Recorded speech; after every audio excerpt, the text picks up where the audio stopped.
we're really, really lucky to have our readers here tonight. Zaina came from Miami, which is amazing. She left the warmth for here. And Asiya, we've been wanting to reschedule for a while and had a really magical idea for a reading about translation and colonialism that involved like a mirror that was sort of like trickstery. And then we had to end the event early. So I think you cast a spell or something. But now we're all back. But anyway, so the event obviously is called Decolonial Poetics, and the thinking about it kind of comes out of this amazing conversation between Jasmine and Zaina that was published at a Droid journal. And I was taken by this observation that Zaina made, where she's talking about Jasmine's book, and she says, if wages against housework kind of lays bare the contradictions of desire and feminized labor and wage labor, Jasmine's book seems to be sort of a provocation that is about desire and wages, but also where the prison cell fits into that. And Jasmine speaks about love as a type of care work, but that is also something deeply entangled with how the world is shaped by racial capitalism. And that challenges how we typically think about intimacy. Love, like capitalism, is a historical thing, she says. And so it means intimacy, but it also means something that extends beyond the care that we give to people who deserve it, who are deemed to deserve it, or even people that we know. So I just want to read something she said. She says, this is Jasmine, I think that love is possible, but I think the love that we conceive out of the social relationships we form now can only slip into moments with the underground. Experiencing love, not so much just as, oh, they make me dinner, but love as in, if I get into some sort of trouble, will you bail me out of jail? So that is the spirit of this event that I want to invoke. So I hope that tonight we'll slip into moments with the underground, and they come out all the time when I read Zaina, Jasmine, and Ossia's work. Their work seems to me to speak first to the unfree so that we can imagine what freedom might actually be. So with that, I want to thank you again all for coming, and I'll introduce Zaina, our first reader, who, plug for the margins, recently wrote an amazing essay about Palestinian art and abolition. Okay, so a little bit about Zaina. Zaina is a daughter of the Palestinian diaspora, born and raised in North Carolina. She currently lives in Miami, Florida, while pursuing an MFA in poetry, and teaches undergraduate writing as a Michener Fellow at the University of Miami. Her work has appeared in The Offing, Boston Review, Bitch Magazine, The New Inquiry, Mask Magazine, Best New Poets 2017, and elsewhere. Her chapbook, Lemon Effigies, which is available in the back, won the 2017 Rick Campbell Chapbook Prize and was published on Anhinga Press. We're really looking forward to her first full-length collection, A Theory of Birds, which won the Etel Adnan Prize and will come out in fall 2019. Please give Zaina a big, huge welcome.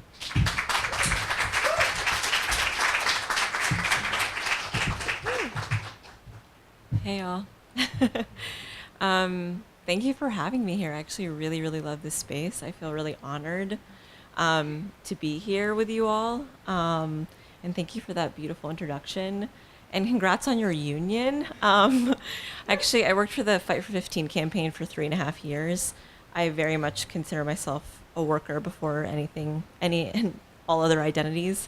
Last time I was in New York, actually, I was here for the Worker Writers Assembly, which is an amazing project where like trade union members are doing some creative writing, and their poems are fucking incredible. So if you live here and you want to connect with poetry and labor, I definitely encourage you to think about looking into that. Thank you all for giving me an excuse to not be near Art Basel, so thank you so much. I really appreciate that. It's fun to be back in New York. I actually do talk a lot of shit about New York, though, just because people here are so pressed, like the most pressed people I've ever met in my life. Like, I feel like I've met people living under like the duress of war who do not walk down the sidewalk the way that people here walk down the sidewalk. So it's like, breathe. Yeah, so I am mostly going to be reading from poems from like the forthcoming collection, A Theory of Birds.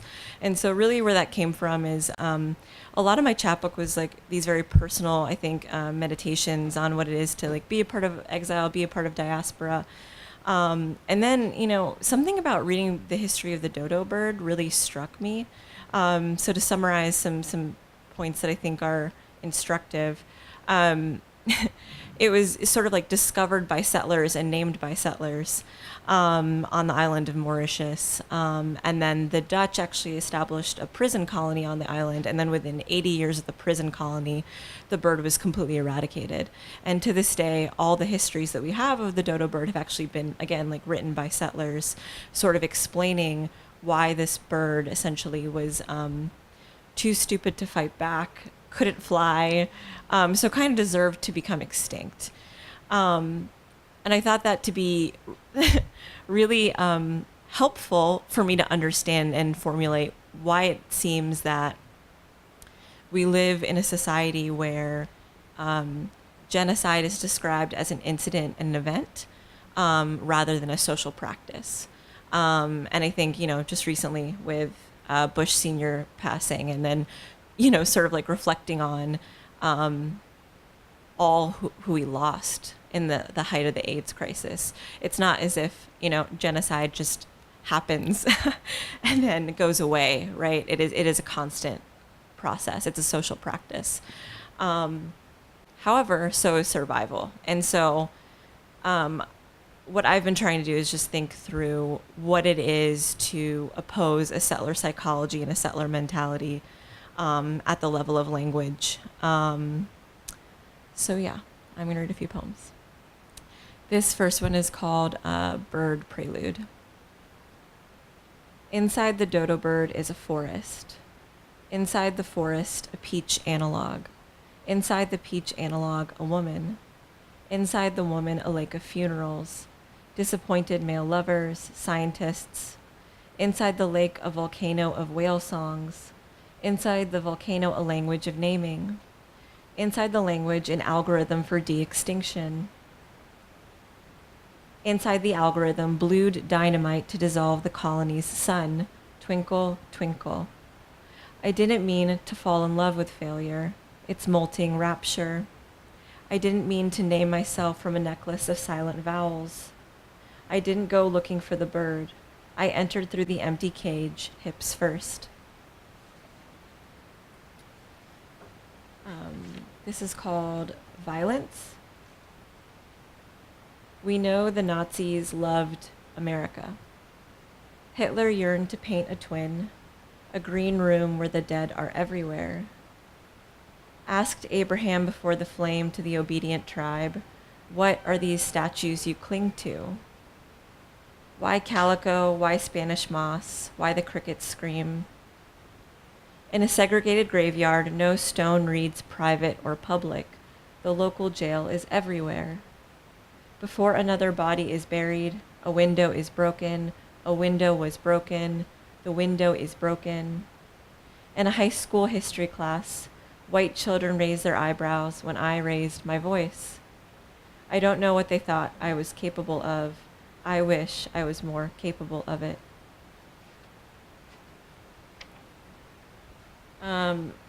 This next poem is called Cinematography, and it came about from reading Deepesh Chakrabarty's Logic and Belonging in the Age of Capital. So just, I was learning about the concept of abstract labor, and I thought it was really interesting. And also, as a side hustle, I was modeling for figure drawing classes, which was really strange and kind of funny. Yeah, it's mostly just being naked around some like really nice old ladies for a little bit. It's honestly like kind of affirming. I recommend it. So yeah, this is called Cinematography. Though I sell the rent of my body daily, I still struggle with legibility, an abstract labor. Blue-gray charcoal lines trace innominate bone, nipples with steel bars, a mere detail, a perk of a $30 figure drawing class. I am paid hourly to pose, moderating the distance between art and product.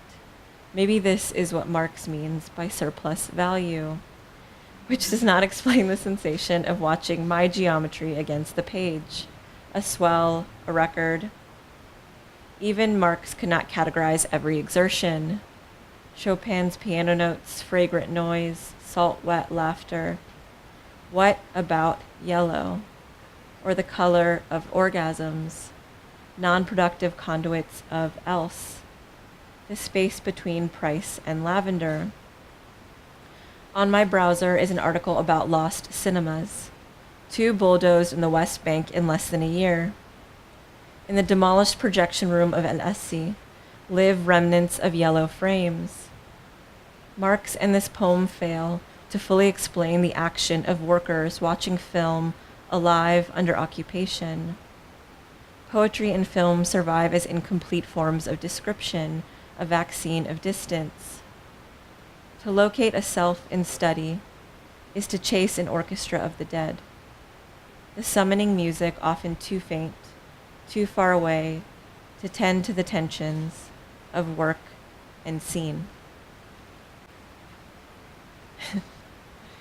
Glad that there's some people who like my Marx jokes in the room. I'm a communist. I just want to make that very clear to everyone in the room. Just, you know? Okay. This next one is called A Theory of Birds. Oh my gosh. So many great people are here. Wow. You're so blessed. Okay. This next one's called A Theory of Birds. In Gaza City, canaries are raised for sale.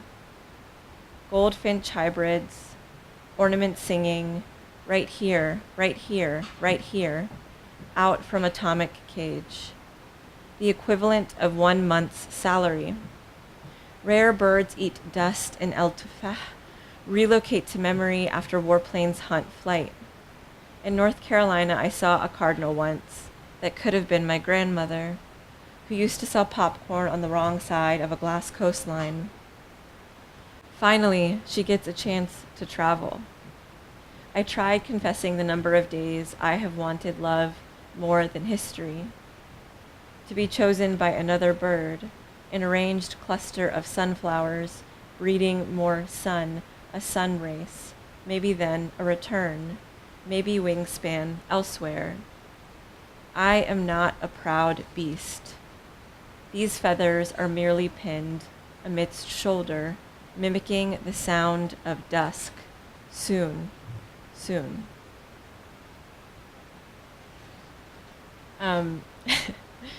This next one actually is partially inspired from when I studied abroad in Morocco, which is so crazy because there's 2 amazing people here who I've not seen in 8 years. And we met in Morocco. So there you go. Cycles, you know?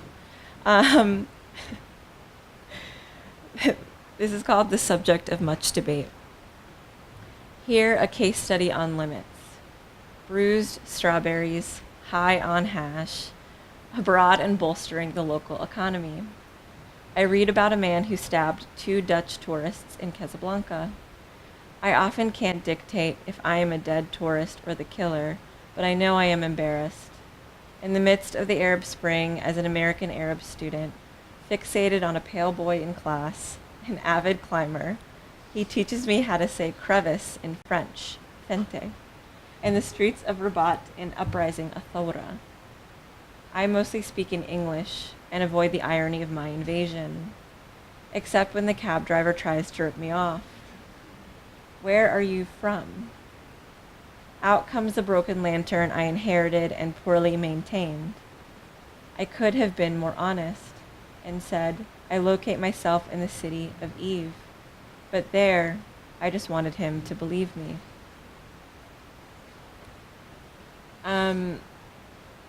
Part of the project has also been in the sort of thinking about the colonial practice of naming as sort of a precursor to genocide.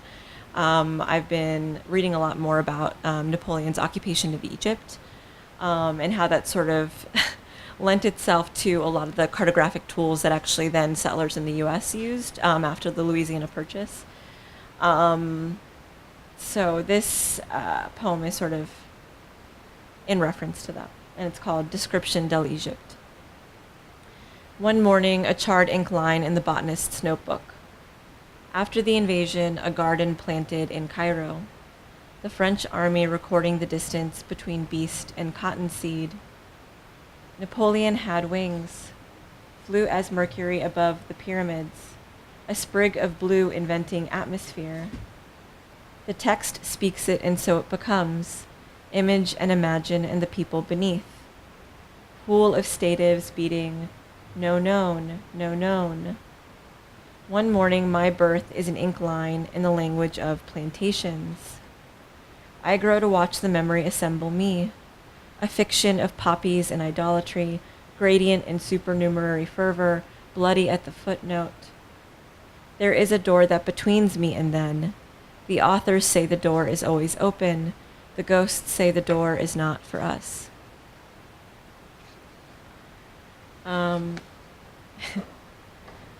More Marx.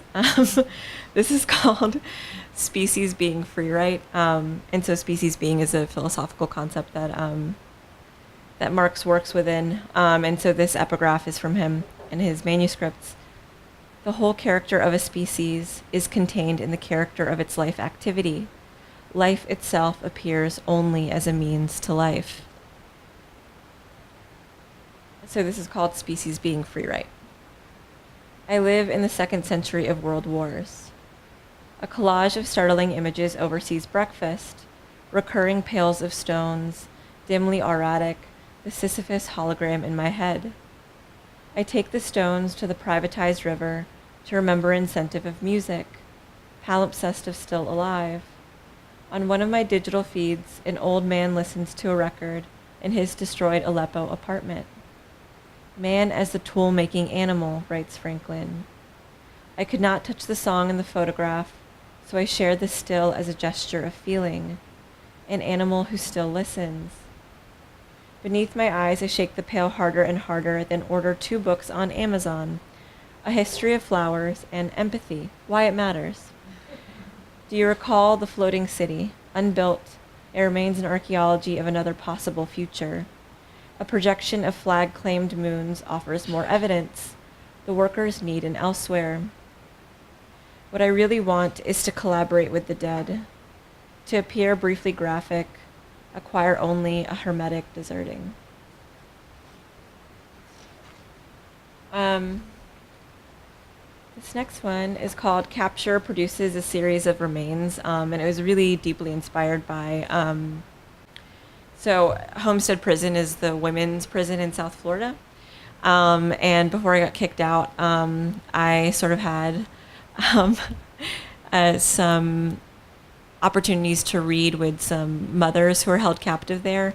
So reading, uses of the erotic and reading through this really incredible anthology called Revolutionary Mothering, Love on the Front Lines, edited by Alexis Pauline Gumbs, which I really recommend for folks. And so it sort of posits mothering as the antithesis of a carceral life. And yeah, I don't know. I have a lot of thoughts and feelings about it. Besides burn the fucking prisons down, I actually think we have so much to learn by people who are surviving and collaborating and building intimacy within the context of a cell. And so, yeah, I'll leave it at that. Capture produces a series of remains. Perhaps all this quaking has been recreational, melancholy improvising on form. I'm still eating citrus while California burns. The vase, if not imaginary, holds familial ashes, shares a shelf or countertop. My mother's recipes have been transcribed into English. Childhood suicide fantasies, the little gray edges, the cumulus puddle introduced me to Emily rhyming. The women at Homestead Prison, prohibited from grass, sneak in touch, feed for the birds. I still have a bedroom for company, though no one can stay. My biggest problems involve sieving towards belief. Which eclipse will I trust? They keep telling me, and the white man get paid off all of that, or the fractal terrain I travel, looking into your eyes, are merely lines, not paradigms.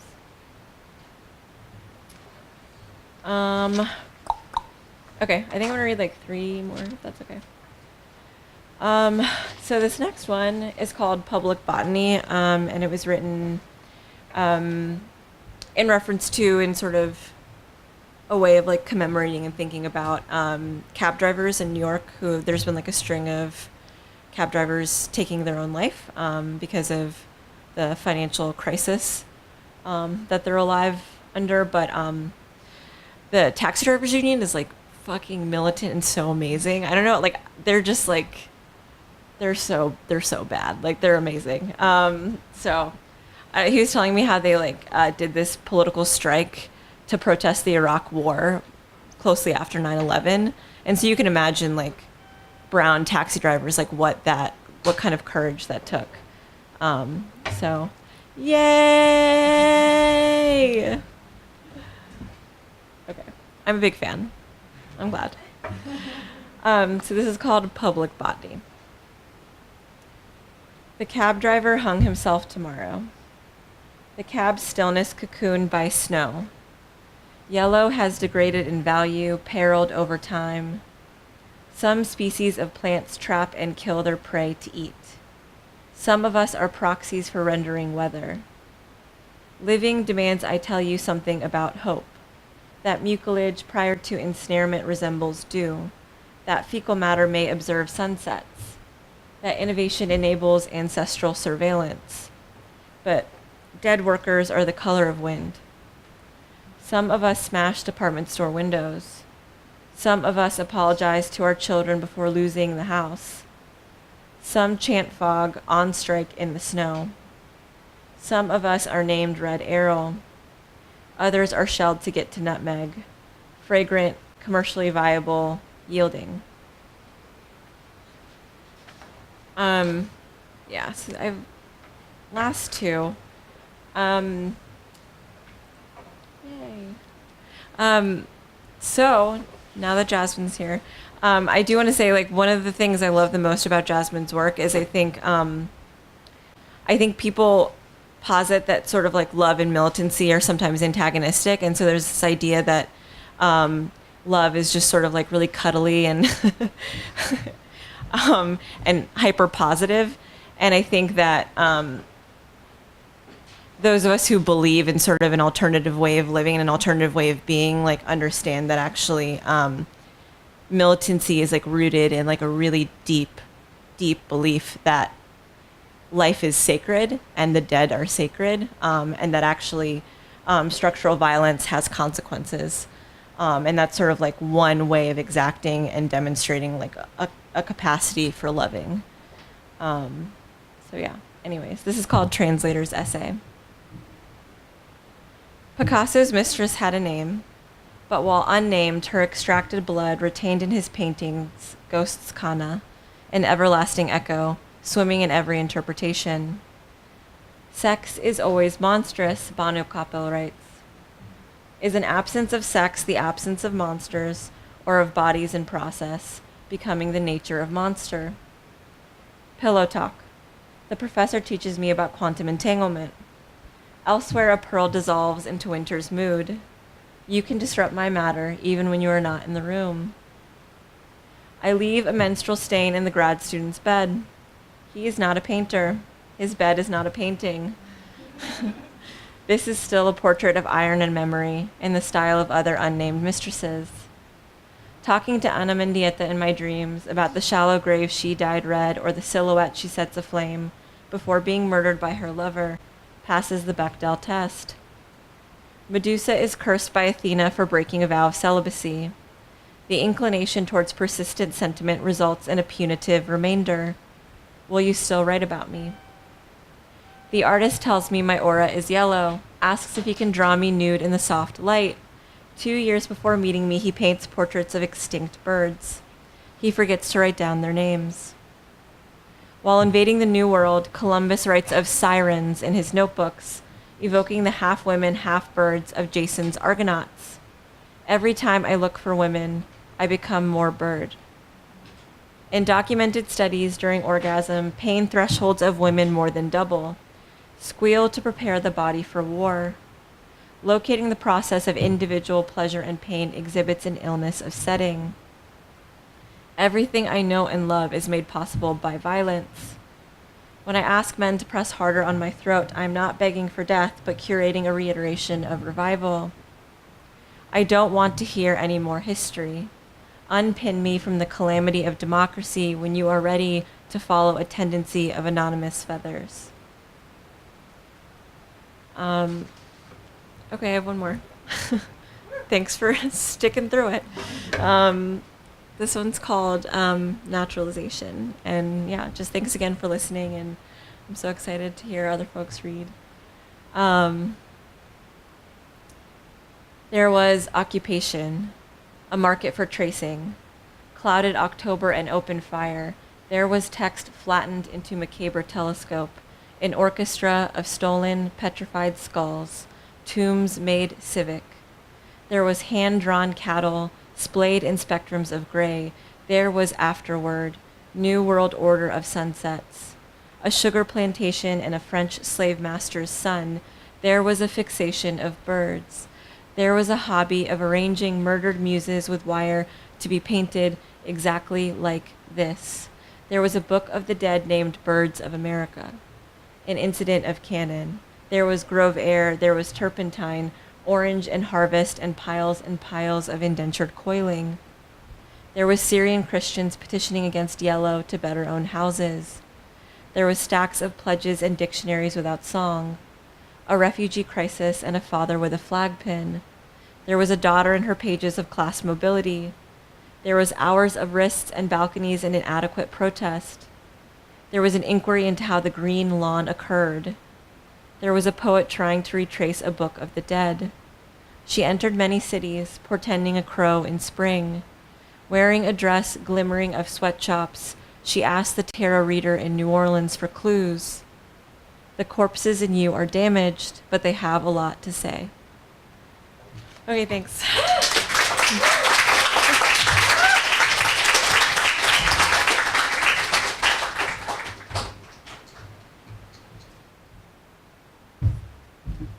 Another round of applause for Xena. That was amazing. Oh my God. Following like the order you chose that in was just like such a pleasure. That was wonderful. All right, we're ready for our next reader. I'm going to read kind of like a boilerplate bio, and then we're going to have a special introduction for our next reader. I'm really excited to introduce Jasmine Gibson. Jasmine Gibson is a Philly John based in Brooklyn. I'll never get sick of that. I've read that so many times. Not me out loud, but when I read Jasmine's work. She spends her time thinking about sexy things like psychosis, desire, and freedom. She's really funny. She's the author of the chapbook Drapetomania, published by Commune Editions in 2015, and the co-author with Madison Van Oort of Time Theft, A Love Story, which was published by The Elephants and is actually free, and you can download the PDF online. If you work in retail, you should definitely read it. Don't Let Them See Me Like This, which we also are selling in the back, is her debut poetry collection from Nightboat Books. And now poet and friend John Rufo is going to do a poetic introduction. Thanks so much.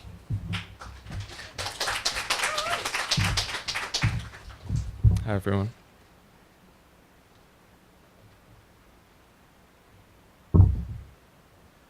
The pages of Jasmine Gibson's Don't Let Them See Me Like This come drenched. As one line relates, I got soggy on my way here. Saturated and sinking, yet also floating, burning pyre, quicksand historicity moving with invoked place names of Philadelphia, New York, Finland, the Bay Area, the American South, endless shaking seas. Jasmine Gibson's poems believe in and bleed an oozing viscosity that bends the categories nature, the body, politics, pushing them into pressurized zones of distortion, blending to disappearance, fictional borders. All of this work is done in order to more precisely hold false categories to account under the piercing lights of sun, moon. The dense fracture at play in the lines doesn't give the reader the sense of an incoming weather pattern. Instead, right now, right here, Don't Let Them See Me Like This centers the silty cyclone of street protest, riot, police violence, or redundancy, prison breaks, and among all of that governmentality, the thickening thunderstorm of incantation, attending to shifting emotions and actions between friends, lovers. In its whirlpool of both cosmos and cysts, one could be tricked into thinking "Don't Let Them See Me Like This" is a poetic of reckless abandon and pure bender off everything. One review described it as erratic. Leave that there. But the anarchy is planned, even if each section break is a surprise.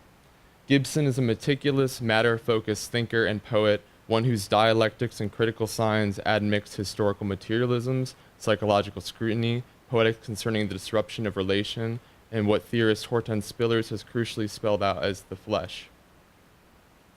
These are not sloganeering poems, but sloughing off dead skin poems for the weight of a burning world. There is placement and removal, birth and abortion of all substance. So if there is a genealogy in which this book belongs, maybe it's that one for which Jasmine Gibson gathers her writing in the thoroughgoing, revolutionary Book of Revelations that could be called something like a Black radical woman's writer's circle, some of whom live, love, and die without names, as the book's dedication recites. There is the epiphenomenon of this epigraph, where the book surges forth a series of devotions for those who lived and died but were not consumed, a poetic earthquake ritual. Gibson writes, imagine all of the stories enslaved persons would have written if they didn't die writing with their flesh. This signification of the flesh marks that punctured reality which Spillers reveals, that the flesh belonging to the enslaved African and their descendants becomes something before a body, a mechanism for writing that tells, sings, and screams, even when so many insist on the silence in the archives, the absence in the ledger, empty corridors, or listless statistics. This book instead is a burning request that churns out of the waves. This comes up to something greater than any canonical story or odyssey. It is staying up deep in the night, a midnight song. It's something that has the revolt of the many in all place times, the nature of which is, quote, holy work, and I find pilgrims everywhere I go, which is the text flesh, as Gibson writes of our friends. As Gibson might say, it's capital that sputters in our gestational tracks. Viscous is the value begone for labor. Desire is drenched between political longing and political failure that can't be seen because there's a sea between, as she writes. And at least in all of this, there is music. The poetic protest follows from official party channels having failed again and again, with blood the same color as Max Ruby Woo, and a soundtrack featuring Black Sabbath and Depeche Mode, among others. Jasmine Gibson's reminder is a rejoinder to those who promote the political and utterly fail to consider the failure of companionship. It is a commemorative space for those who, quote, would have been happy to just taste the sun once. It all sounds really good. Play that fucking loud again and again because you like the noise of me, our sacred, scared, shouted secret, the secretions of being seen and heard like that, not like this, a sensual world turned inside and out. This is the theory of how we scream. Please welcome Jasmine Gibson.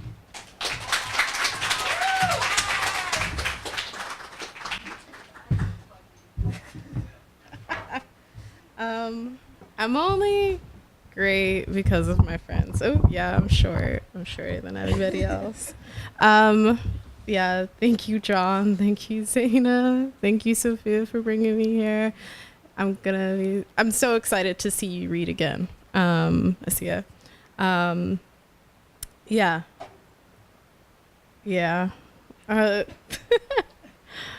All I can say is that John and Zaina are like sister signs because one is a Virgo and one is a Pisces, so they're like literally on the opposite. So I don't know. I get along well with Virgos and Pisces, and I love them, and I'm only a good person because of them, and also Sophia, who's not a Virgo or Pisces. If it's historical, it's hysterical. Reading like a commercial that holds you along the trip to sleep.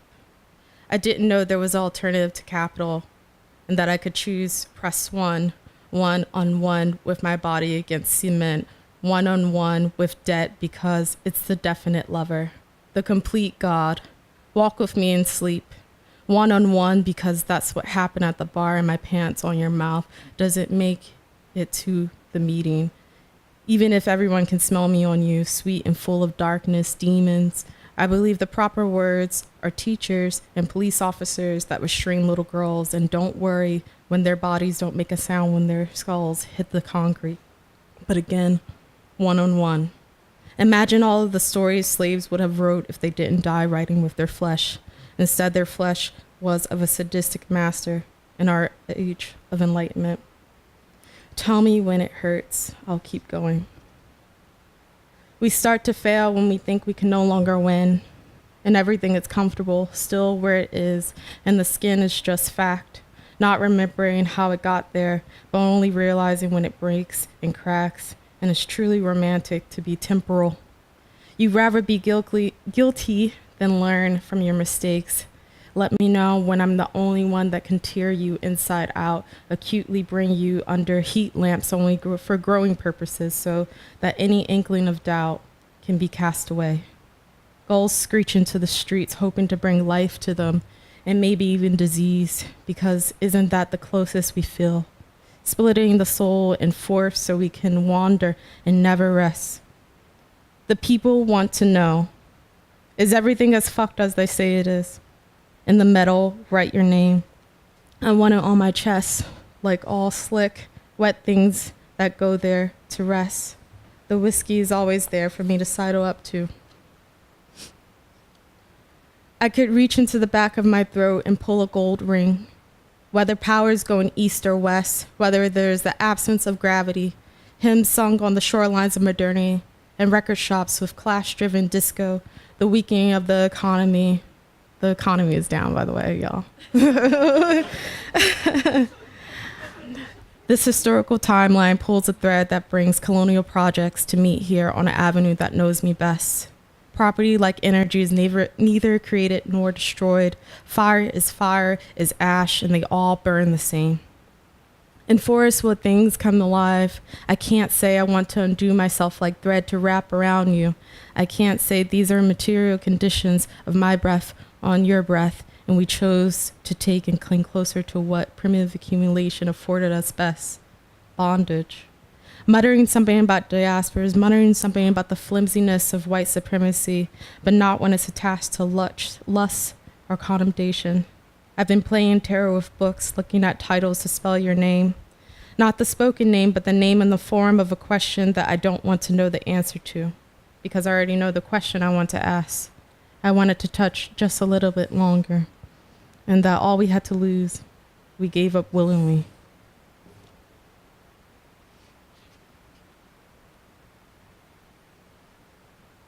Foucault would call our natural inclination to submission governmentality, while your bougie, well-meaning friends reduce the farce. That is our relationship in the biological anatomy of a swan. We have no history, and there is no material to grip. Trauma haunted me in the Bronx, while you fuck fully clothed in Veracruz. Now the state of trauma, or state trauma, has returned to welcome an anniversary of a dying marriage, children being born and other things discovered and discussed over eating barbecue. We are others naturally secretive. You held my hand and I believed that you were open when what I saw was a crawl space, a gaslight. Is it true that Mercury has been in retrograde for a year?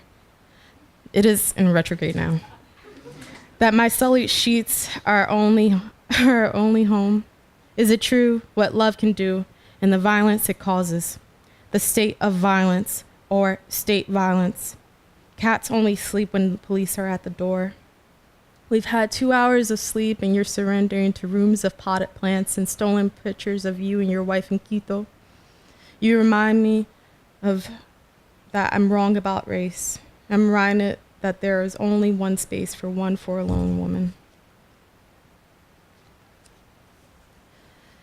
As dust catches us, water clings to us, making everything coagulate together. Death calls the border, running along drenched spines of passageways. It's the liquor that fills our brains. As long as there is a drop of blood left in the body, there can be a state of matter. It's capital that sputters in your gestational tracts, alerting us to spells unknown, unseen ghosts in the dark, the devil card, and ultimately a new aborted world. In the shape of a dying cow belly, feeding us nothing that we could not find. This is abandonment in the purest form. This is the coldness of indifferent serenity. This is our comradeship at the end of inaugurations and the passing of garlands. A queen appears. You have nothing. Turn back to the cold. At her feet is scrawled.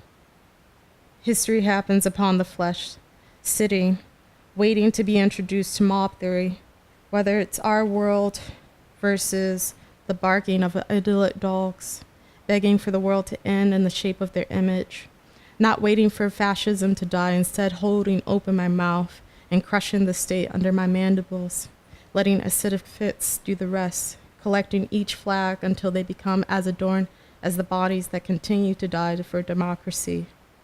Only in the dark could I scream that something was wrong, because my friends lit a flag on fire that hung the body with rope. We cut that rope from the intestines of the hierophant, the father, the family, the state, the money, and the cop, then got born.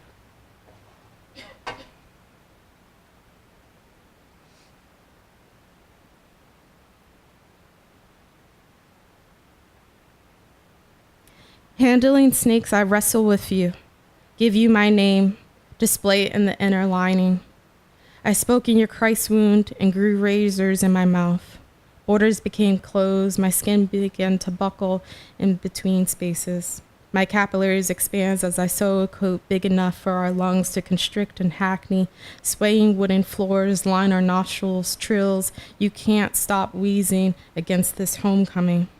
Our class is shown in a way where we wheeze in our sleep. The most impactful autoimmune disease is not the way you think it is, and how it is easy to be robbed in pharmacies and companies as a way to expropriate a future. Fixed veins lined with nickel and copper, and dreams with aspirations to be upwardly mobile, as tattered lies, recent migration in the north. Who loves Who loves the sun, baby? Sorry, I'm coming from working with high schoolers, so chatting with them. Who loves the sun, baby? Who can afford these highways where my exchange rates is all the polyps of the Bronx?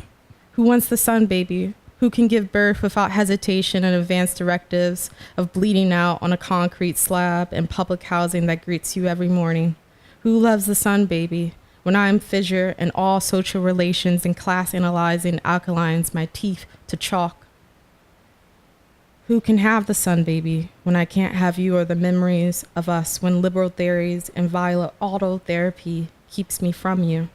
Lord willing, and the flare doesn't commence.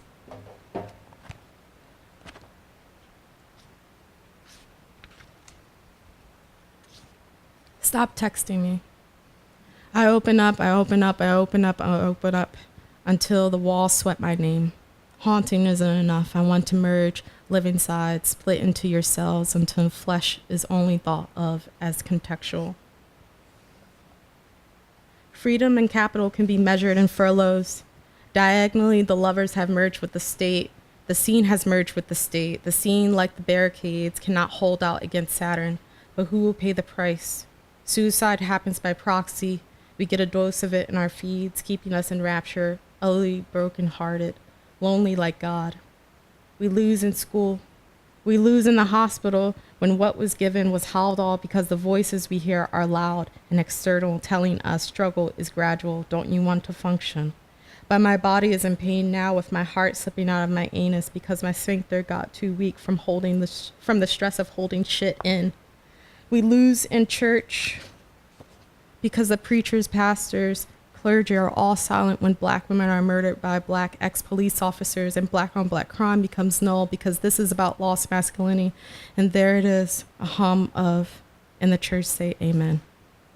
We lose in work, we lose in romance when we don't have to die as a result of the passion of our lovers because we can't submit. So we were beaten because the abuse of our corpse can only be proved to be innocent and worthy of love. I can tell you how this story should end, something like the middle passage reciting on a Tuesday under a blood moon whispering. I know people who would have been happy just to taste the sun once, really, but this should be the true ending. We should repeat and fuck too. If Black Lives Matter, then that means the destruction of America, the entirety, that vibrates deep into the core of the earth to emerge and destroy Europe and its imaginings of it. I'm the angel knocking on your door to let the disease in. The place I fit in doesn't exist until I destroy it. Thank you.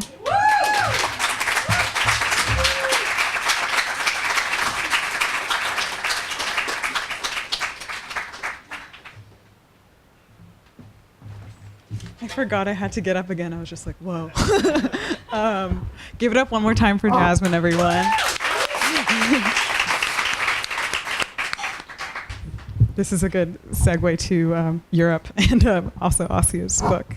So I've said a little about Asiya and the first time she read here, and I also just wanted to mention that she also works with youth and young people and immigrants and for people who are new to English, I guess. And so her poetry is challenging and special, but it also has this really amazing just attention to like what words are and what language does that I'm really excited for you to experience if you haven't already. Asiya Wadud writes about borders, limits, archipelagos, and islands. She teaches poetry at St. Anne's School in the daytime and English to new immigrants and refugees on Wednesday evenings. Her first book, Crosslight for Youngbird, was published by Nightboat Books in October, and she has a forthcoming book coming from Ugly Duckling Press called Syncope, I hope I'm saying that right, in 2019. No Knowledge is Complete Until It Passes Through My Body will be out from Nightboat in 2020. Her work has been supported by the Lower Manhattan Cultural Council, Dickinson House, Mount Tremper Arts, the New York Public Library, among others. She lives in Brooklyn, New York, where she loves animals. Please give her a huge welcome.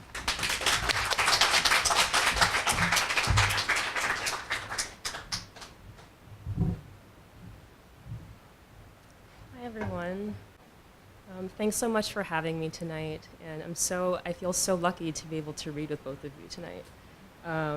There's so many. I just had to go back and print off an essay because there's so much resonance between our work, and I was just reminded of how much resonance there is. And there was a brand new piece that I wrote as a companion to my new book, Crosslight for Youngbird. Maybe I'll scoot a little closer. Bring it to me. Okay. So I'm going to read a few pieces from my book, and then I'm also going to read a few other pieces from different projects.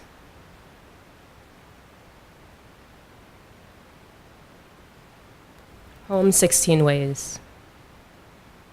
In Swahili, ndege means bird and airplane intertwined.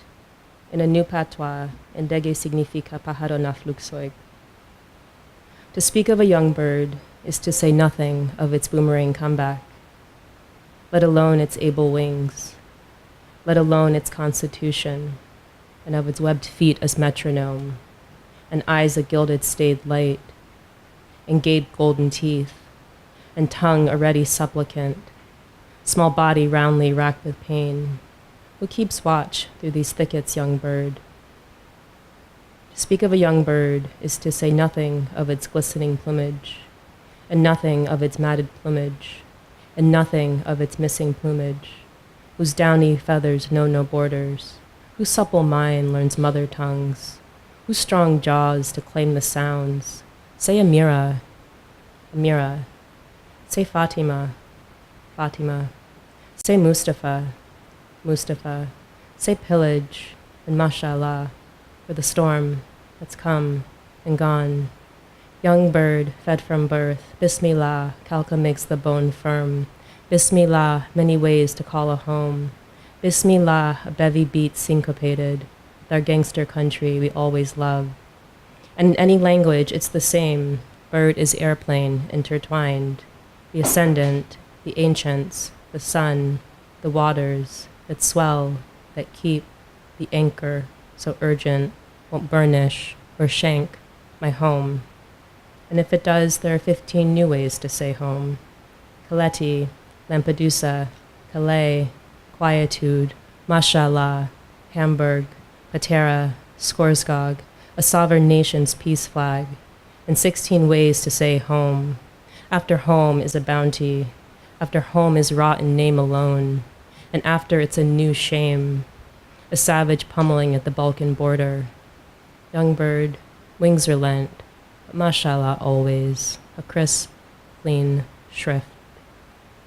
You bird, you will find the air here easier on your two lungs. You will see some searching eyes, some web feet as metronome, other tongues, other supplicants. No, most untamed birds come in peace, and just a few to feast on carrion. Every bird has a god. Every bird has a compass in its brain. Young bird, your plumage is coming in full, velveteen, shirking doom. We're lucky. Sisi ni bahati, our fortune, inshallah, the will, the ascendant. So all the pieces in this book are, well, at least in the first half, are retellings of events related to the refugee crisis in Europe in the fall of 2015 and the winter 2015. So they're all retellings of different news events. And that first piece is a piece that I wrote. It's kind of an acrostic response to a documentary series by the producer Matthew Cassell, and it was a series that was following a few families from different places in Syria to points in Central and Northern Europe.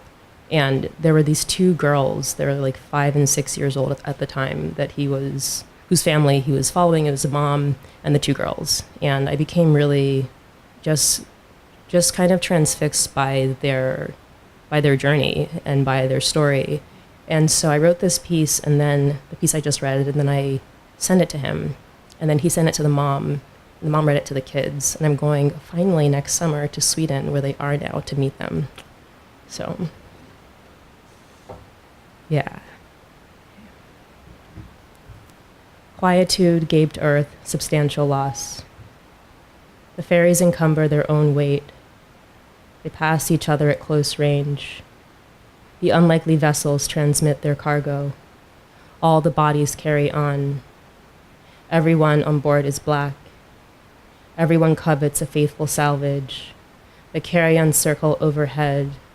They patiently stake out the rippling time. And time shirks us in newspapers yellow. Time evidenced in furled edges. I wanted to hold their full weight in my palm. Palm is plan spelled oblong. The plan was to meet in the Alpujarras, work the farms till our good bones yellowed, work the earth till it shone gold black. We note the slippage of time, the spilling vessel, the elastic edges, the lax map, the precedent. They establish the changing need, less fuel, pack the vessel, reference the middle passage etches for knowledge of how the ship is packed, how the threads rope us into a seamless package.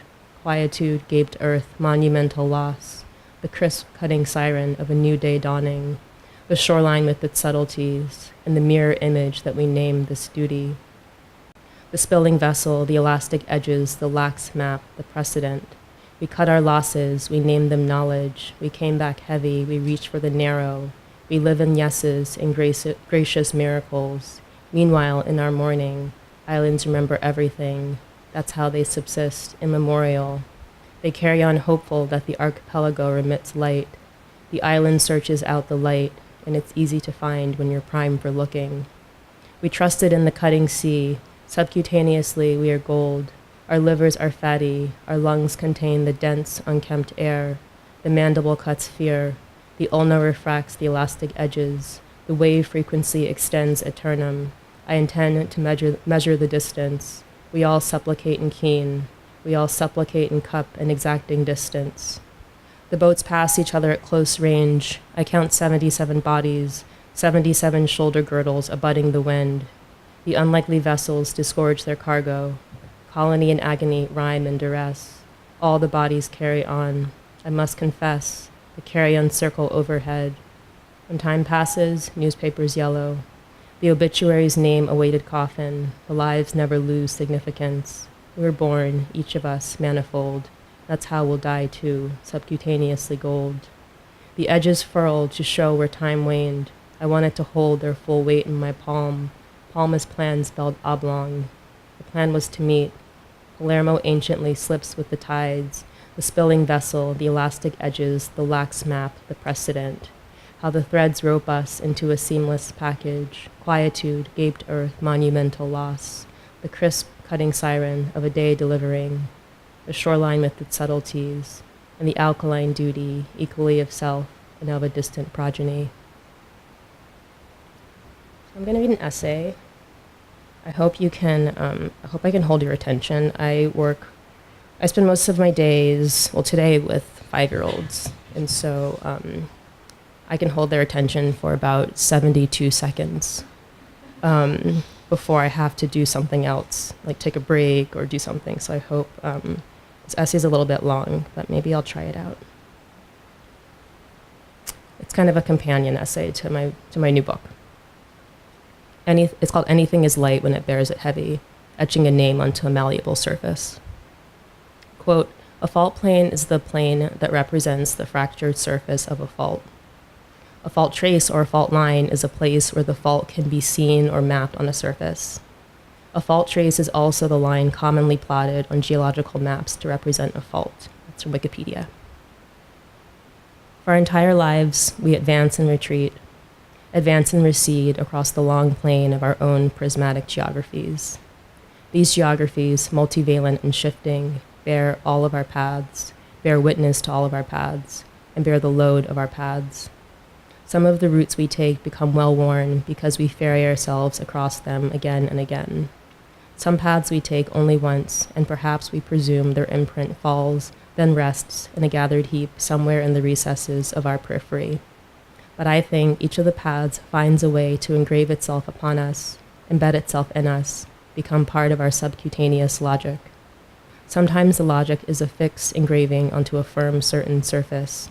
Sometimes it is onto a mutable object. But always, in our own silos, our own logic becomes calcified, firm, ardent. Every single time we advance, there is a new imprint made, until there is a catalog of imprints, countless intersections and grids, layered paths that form across the planes of our logic, supposition, and summary we inhabit. Even if we take the same course 1,000 times, it's never exactly the same. There's always a tiny bit of vagrancy. We stray somewhere. When we veer from the well-worn path even a little, a new imprint is made to take into account that meander, that striving. Quote, my inclination is to worry about the fault we don't know about yet, more so than about another very large earthquake in this area. It's from Jeremy Boak, head of the Oklahoma Geological Survey. On September 3rd, 2016, an earthquake registering 5.8 on the Richter scale jolted the Wichita, Kansas area and made apparent a previously unknown fault line. The oil drilling and subsequent pulsing effect that happens when wastewater is disposed triggered this earthquake. The fault line responsible for this earthquake is now known to be in Pawnee, Oklahoma. Before the earthquake, it didn't register as a concern. It was a mute factor in our geographies. Fault lines are tactile objects. As with any rupture, you can touch it. It rises into a gradation. Theirs is a haptic, stabilizing knowledge, though revealed only when there's an earthquake. Fault line is representational. It stands in for the entire field. Boak's, quote, inclination is to worry about the fault that we don't know about yet, end quote. What urgency is exposed in the aftermath of the discovery of a new fault? What trepidations insert themselves into otherwise firm footing? Can we assume that the entire field that surrounds the fault line is full of fault as well? How does this question inform our own advance and retreat? The fault line merely exposes the entire bedrock of bad logic. It is a visible tactile place we touch, then name. After an earthquake, a fault line does not mend. There are no sutures to close up the wound. So it remains a monument to the skew, the schism, the rift, the break in knowledge. Monuments are places that remind us something happened. Monuments also remind us not to let this thing happen again. They are a vow and a commitment of sorts, or if not, then later on, a recompense. How do we align our action with our logic, remembering it is possible to scaffold bad logic atop a field rife with faults? For our entire lives, we advance and retreat because the only option we have is to advance and retreat. On August 27, 2015, 3 a.m., a driver met 71 Iraqi, Afghan, and Syrian refugees along the Serbian-Hungarian border and loaded them into the back of a small meat truck. Space allotted each person was 2 feet by 2 feet. The meat truck barreled down the A4 near Vienna, the driver, Mikko, ignoring the urgent need for oxygen for the 71 people in the back of the truck. The fact that all 71 people died within the hour, including Lida Ram, 1.5 years old, is an unmitigated horror. To feign shock, disbelief, and incredulity, though, is to ignore an entire resonant fault plane of accumulated bad logic that resulted in the measures the refugees were forced to take to reach Central Europe in the first place. In Parndorf, in Calais, in the southern Mediterranean, there are fault planes that stretch well past the confinement of these exact sites of migration, containment, and dislocation. The territory extends across an entire landscape of knowledge and topography and reckless, failed empire. The fault plane is rooted in colonial misconceptions that, when accrued, pock the past, mar our presence, and then propel us into a future, but doing so with a fractured knowledge. Today, one of my 4th grade students asked me for good O words for a poem. Optical, octagon, octopus, over, oblong, omniscient, obvious, omnipotent, object, ocular. Ocular, I told her, meant willing to see something, to give it your attention, which is not entirely true. It just means of or related to the eye. But if we're talking about the eye, I want to know what it sees. If you will yourself to see something, then it's probably not long until you see the fault lines. If you see the fault lines, you acknowledge there is a fault field. If you avow the presence of the fault field, then you're open to the brokenness within you and everyone, and your own faultiness of logic, our misguided rectitude. 1. We talk about fault and blame in one breath. What is a suitable syntax to talk about 71 people dying in the back of a meat truck? No one in the back of the meat truck died with their hands folded passively. They each died clawing for their last breaths. What is a suitable syntax to talk about 71 people dying in the back of a meat truck? What words in our lingua franca do it justice? I pity the words tasked with this. I pity them because the task of these words is to unravel slowly, carefully, with love and belated eulogy, the anonymous tangle that people fleeing the same horror, mitigating against the same moments, migrating to a new place, become in our ever-waning imaginations.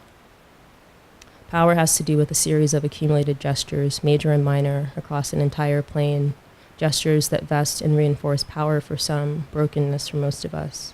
To vest, maintain, and animate power requires an aseptic refusal to examine the fault plane. This strong arm vesting of power is not without blame. 2. Anyone could begin the day with his eyes and end it blind or deceased. It's from Terence Hayes. Often we pass through the day with our own accretion of knowledge in the fault field. Nothing happens. We eat, we drink, we sleep, we work. Maybe we walk home from the subway and nothing happens. For one more day, our broken knowledge remains untested, so we don't have to do the work of examining it. We don't even know there's work to do. What is the lineage of a bad idea? I mean bad as in it didn't form well, bad as in it never formed well, and on top of that, it metastasized. How is bad logic allowed to carry on? Are borders evidence of faulty logic across an entire fault plane? Is this how the logic accumulates? What is the opposite of border? Is ocular the opposite of border? Fault line is merely the place that represents the fault plane. Logic can build and accrue faultily for a long time, and it's only in the revelation of the fault line that it's revealed. Sometimes faulty logic is a quiet, subdued accretion, and the lineage of thought is only revealed at the final moment, in the fault, in the quake. A fault is a rupture. It helps us see the other sides, the before and after the fault, plainly, starkly. We are approaching the fault line. Take note. Look to see where it's going to begin. There's an impending crevasse. Where's the resonant firmed end, just before and after the gate? Fault line is a measure of the past. It doesn't have to demand its presence. Its existence as a rupture already commands it. 3. I know the center because I remember the periphery.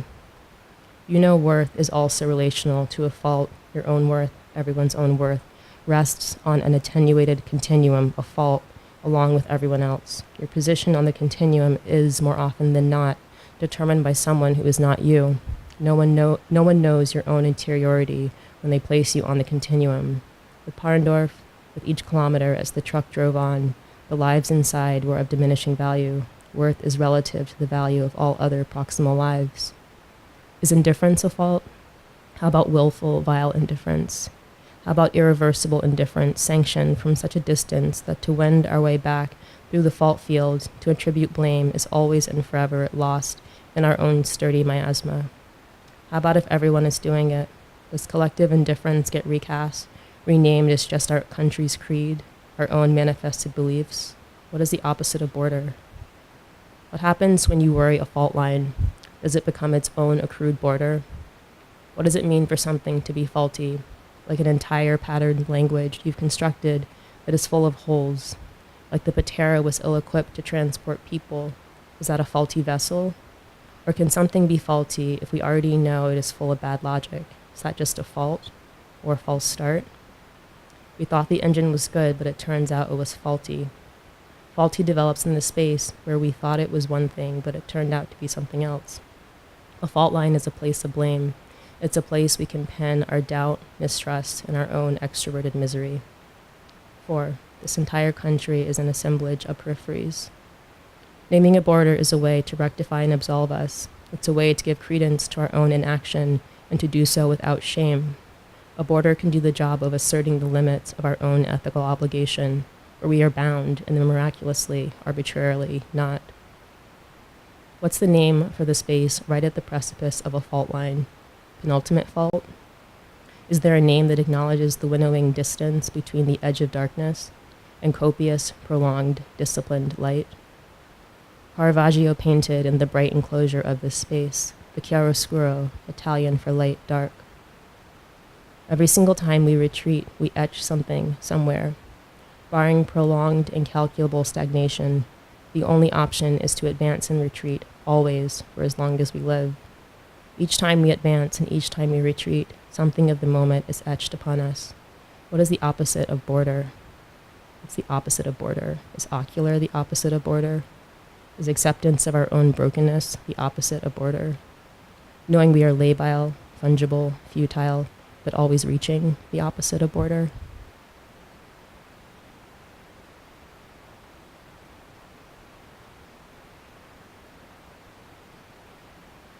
This is a very bird-heavy night, so I'm going to read a poem called On the Structure of Birds. On the structure of birds. Can you read a map? Who taught you the good north was that? Can you spell fatal to map an abiding passage? The Fata Morgana is always superior. It senses the horizon and it laps the waters. Who taught you to read a map like that? Can you see the map? You mean the manifested frontier? Can you see it like that? I know what I saw, and he was contrite. I know what I saw, and the other was holy. All the many ways of seeing.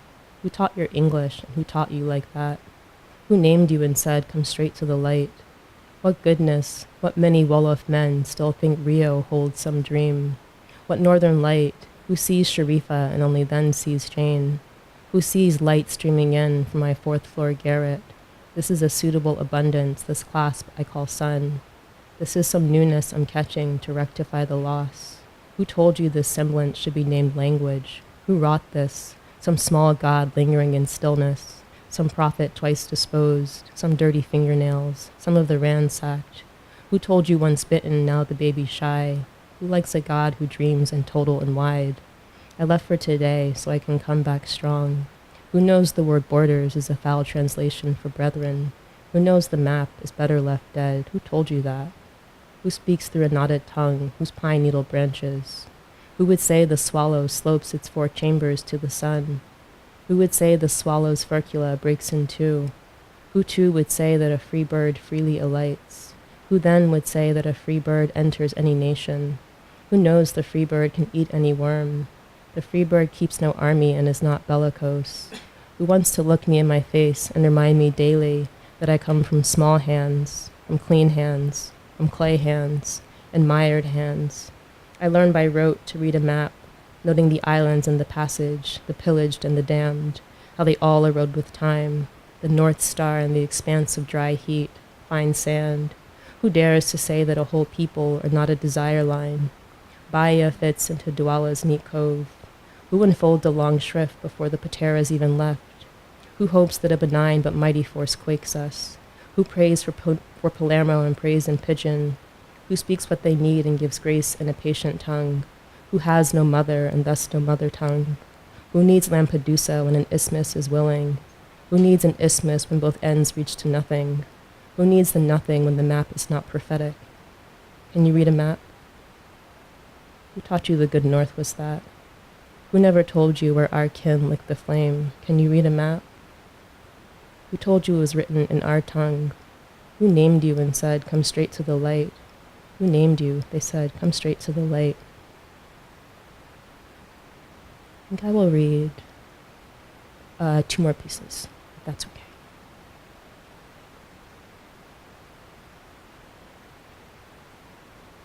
Objects cultivated in the garden. I'm a compelling object. I'm a complete object. I'm a complicit object. I am castor oil object. Can be contoured object. I am a canteen contained object. I canter object. I crinkle then fold.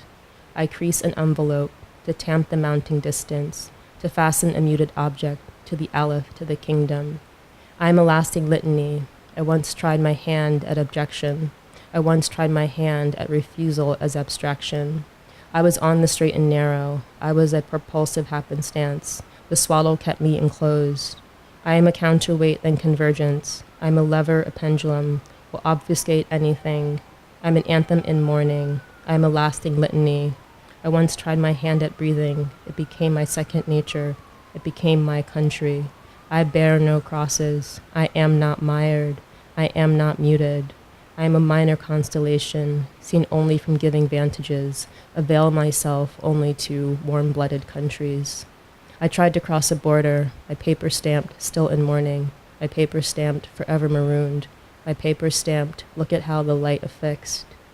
I once crossed a border, these liminal people were the same on both sides, spoke to the arbitrary nation, an object condition, everyone eating the same dishes, the abject missing of a mother, the same on both sides.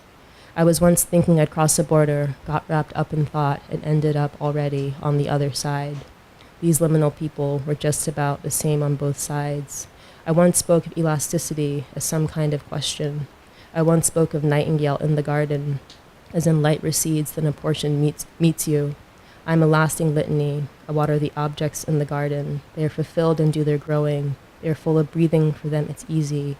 I stay propulsive, like a cantilever, like a double helix, its structure hinged and ethereal. My paper stamp double this, my paper stamp with brackishness.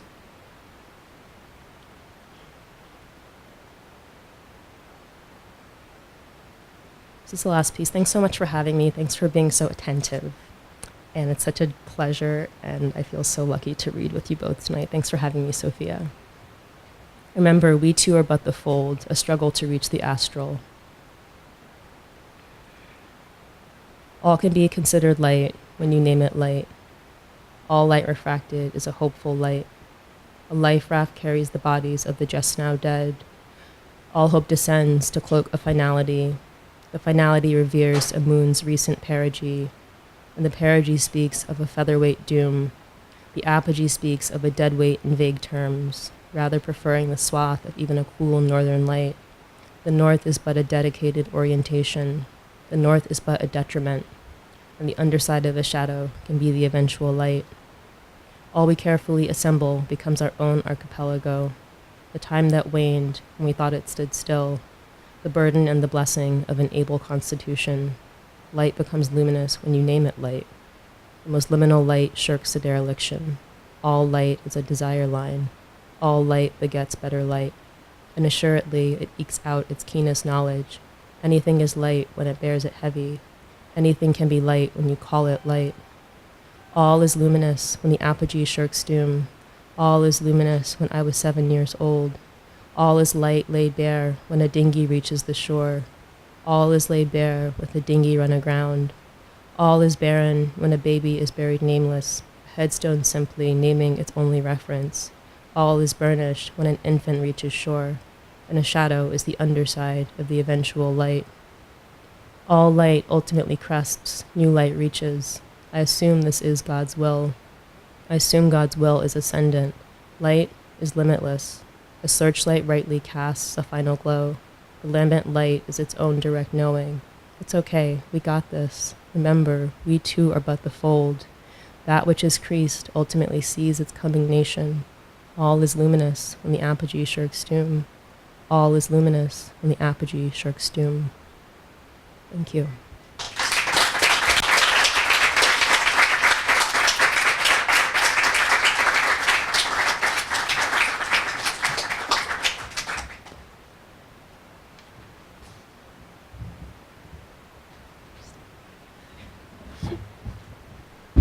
One more round of applause for Asiya.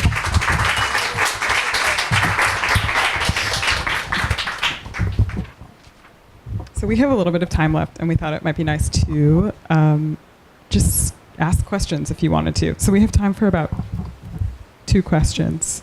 And then we can have wine, and you should get copies of the books.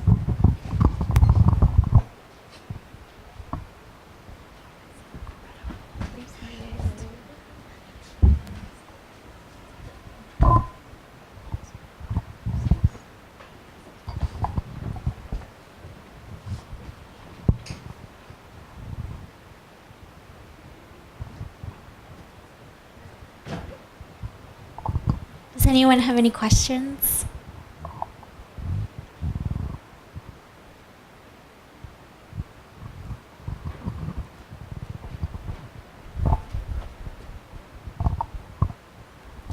Thank you very much. You all read and write beautifully. It's quite a basic question, but what are your influences and who do you read?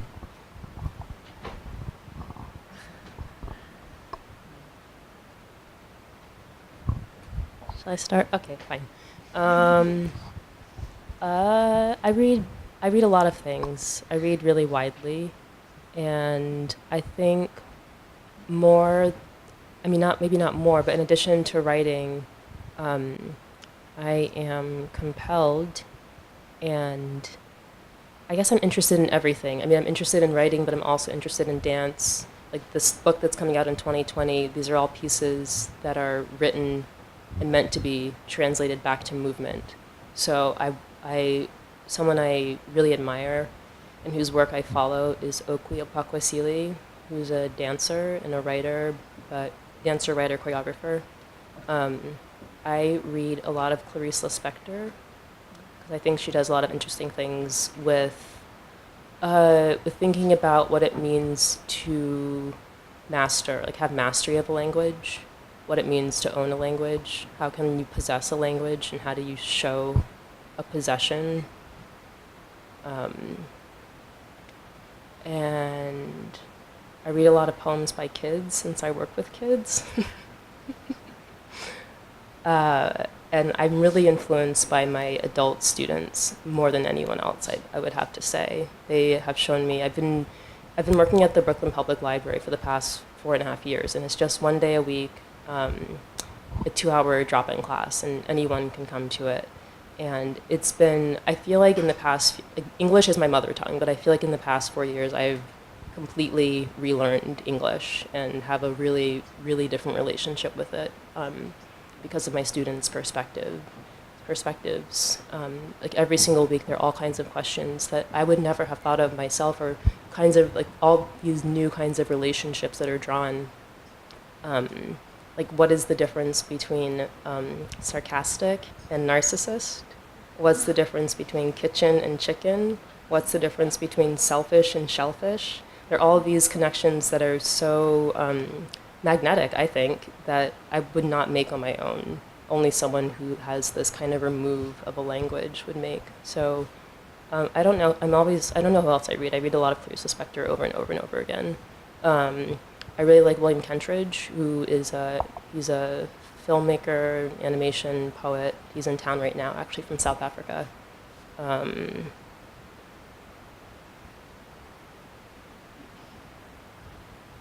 Yeah, I would say the manuscript would not exist without Sylvia Wynter.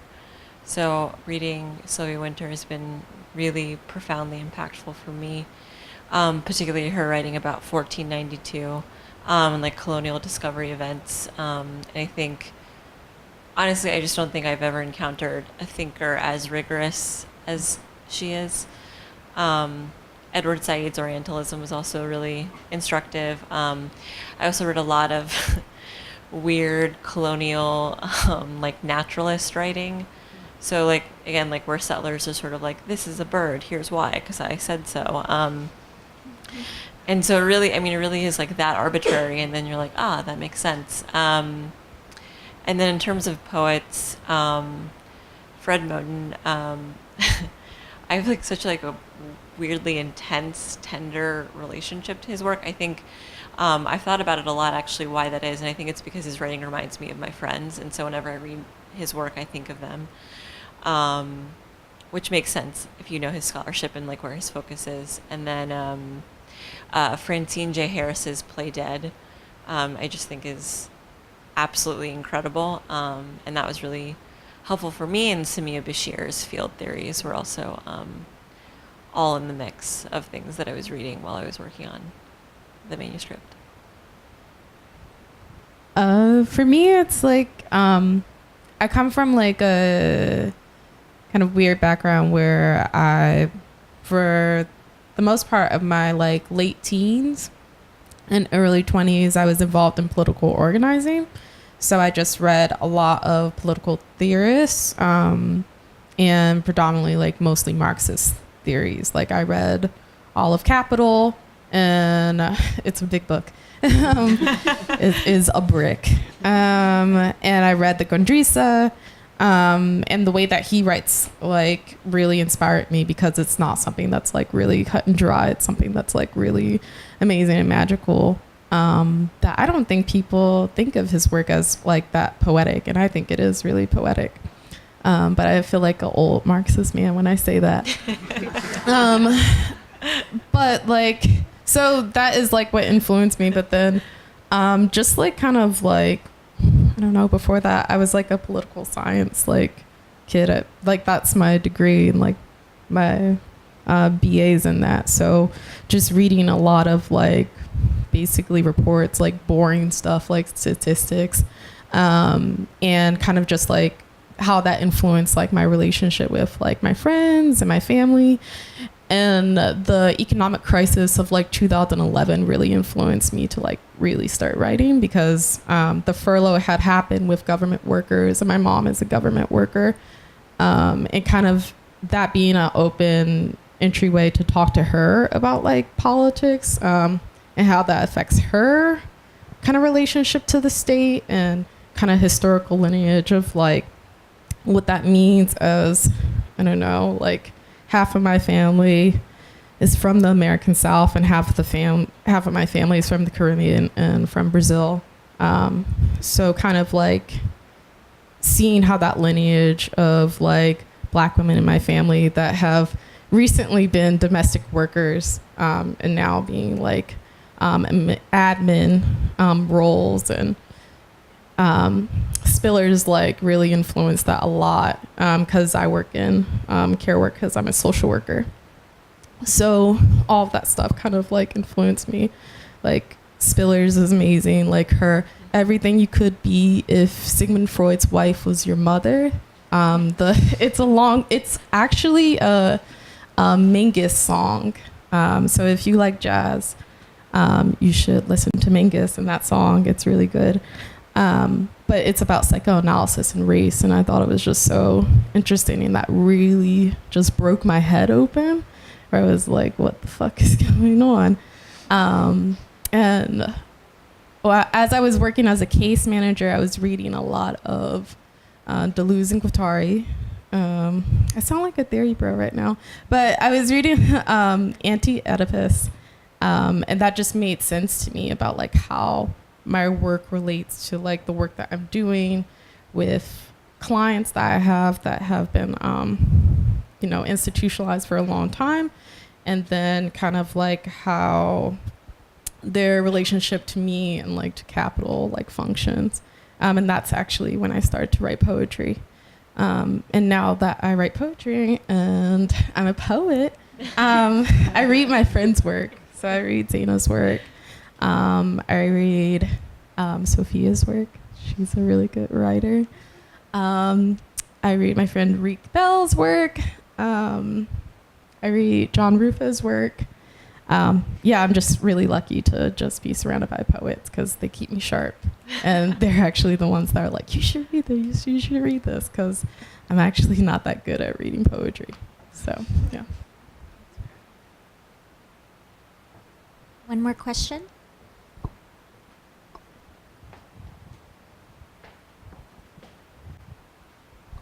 I enjoyed this. I'd like to know, what are decolonial poetics? Good ass question.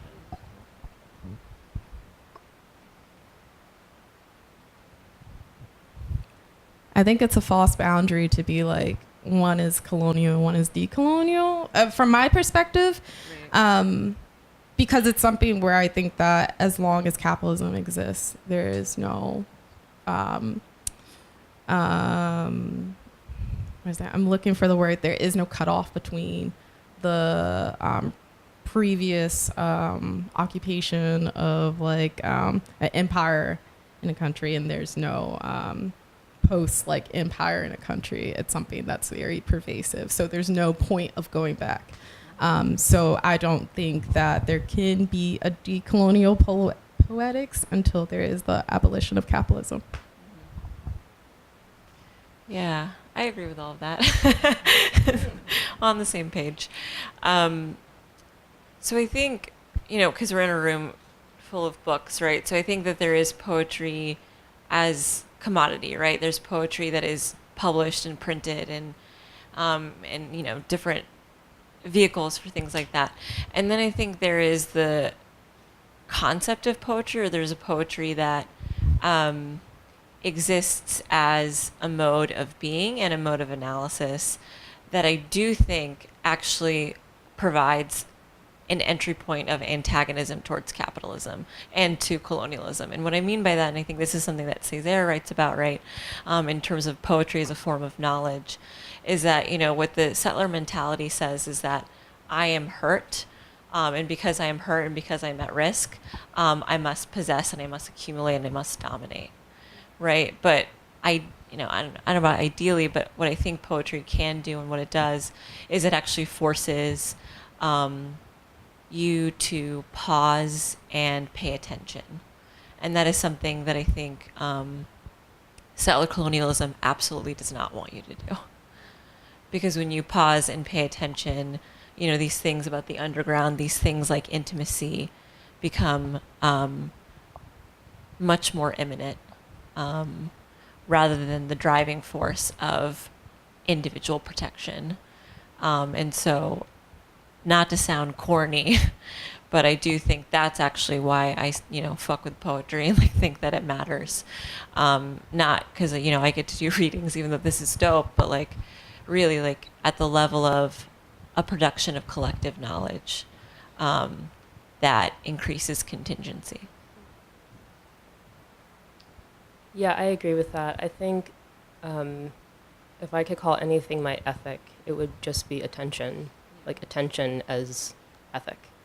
And I think attention has to do with questions, and not always with answers, but creating a space, maybe a long space, a long attenuated space for questions. And being okay with maybe not finding an answer, but if you don't look for the question, then you don't look for the question. And so I think that's, for me, that's why I write, is to find a space to think about the questions that I might consider. I mean, I know that sounds very vague, but it's this kind of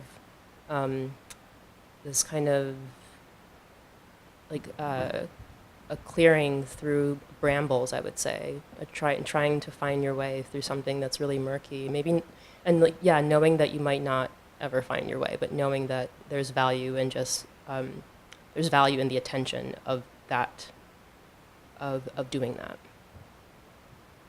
And I think that is inherently decolonial because, like Zaina just said, empire can't exist in a moment of giving something attention, right? With empire, there's a supposition that what you're doing is the right thing, is like the right way.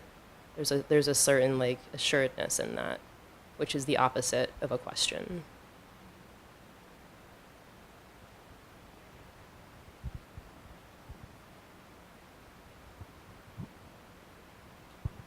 Thank you so much, everyone. That's the end of our program. Please buy books, drink wine, hang out. Thank you so much for everything.